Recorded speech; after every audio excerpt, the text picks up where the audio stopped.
Welcome back. While Dad built a model of the N-Class, he also purchased one of the early Bachmann locomotives, and it's this loco we should look at today. For me, the N-Class represents the most well-balanced, useful locomotive ever built, and as we shall discover, there's good reason for it.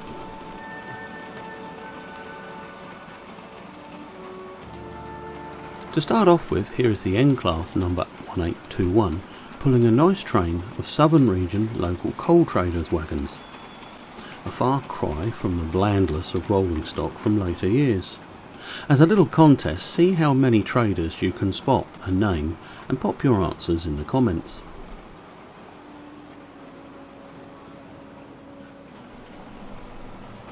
Here was an example of Maunsell's ability to absorb the best in British locomotive design. The N-Class for the first time combined the high pressure boiler design with the long travel valve theory of the Great Western locomotives, and with the beauty and symmetry of the Midland region steeds, courtesy of J. Clayton from Derby, who was also on Maunsell's team.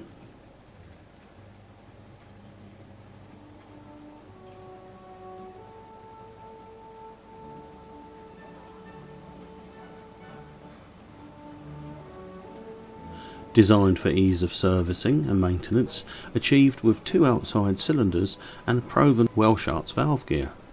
Introduced from 1917, the Maunsell N-Class had 5'6" driving wheels, placing it firmly in the mixed traffic class, with a tractive effort of 26,035 pounds. The loco was later classed as 4P 5F.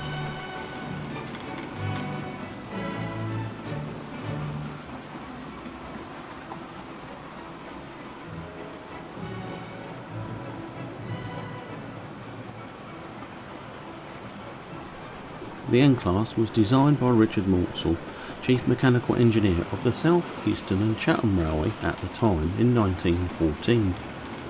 The engines were designed to be a modern, powerful mixed traffic locomotive. Design work started in 1914 but was delayed by the Great War.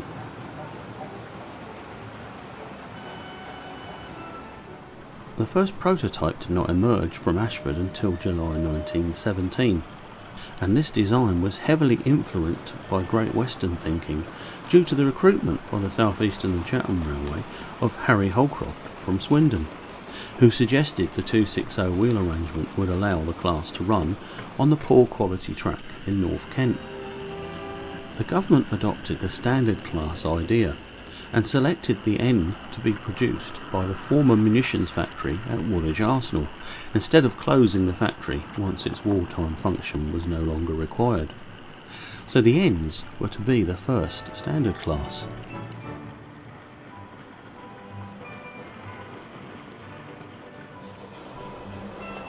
Demonstrating the versatility of the class, here is our loco at the head of a bulliard 3-coach set, maybe somewhere in the west of England on a local train. Woolwich Arsenal produced kits of parts. However, after the government abandoned its attempt to nationalise the railways at this time, the nationalised railways were due to receive 100 each of the class. Those companies which did buy the kits were the Great Southern and Western Railway of Ireland, the Metropolitan Railway and the newly formed Southern Railway, which seized the opportunity to pick up parts for 50 engines at a bargain price. The 50 were assembled at Ashford and were numbered A826 to A875 in the Southern list, and this subclass of the Ns was nicknamed by their footplatemen Woolworths.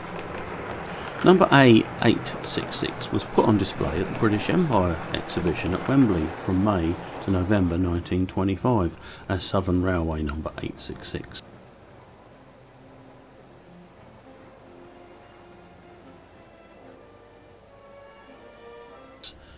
Many of the southern machines found themselves at Exmouth Junction to work west of Exeter, and they were an immediate success. The first 65 of the class were built with the standard South Eastern and Chatham Railway right-hand drive. However, a further 15 engines, numbered 1400 to 1414, were built between 1932 and 1934, with U1 chimneys and domes, and some of this batch had by then been converted to southern left-hand drive. The N-Class was a reliable locomotive used throughout the southern network over a wide range of duties, from semi-fast passenger duties to pick-up goods. Their high-capacity boilers and small coupled wheels and free steaming characteristics delivered considerable tractive effort that was well used when the class excelled itself in hauling heavy loads during World War II. The class migrated from the southeastern section to work additionally on the central and western sections. In the later years, BR Southern Region days, they continued to excel on passenger and goods duties in the West Country. Withdrawals were between 1962 and 1966. Our loco number 1821 was built at Ashford in 1922 and withdrawn in May 1964.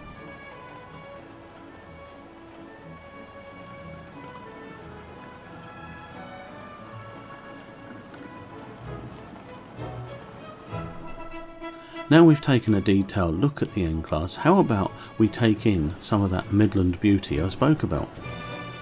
Here now is Dad's tender drive Hornby Midland Compound, together with a rake of 4 Midland clear story coaches by Hornby.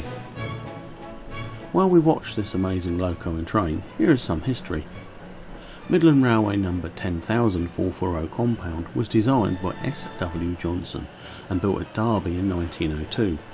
Rebuilt in Derby in 1914 and finally withdrawn in 1951.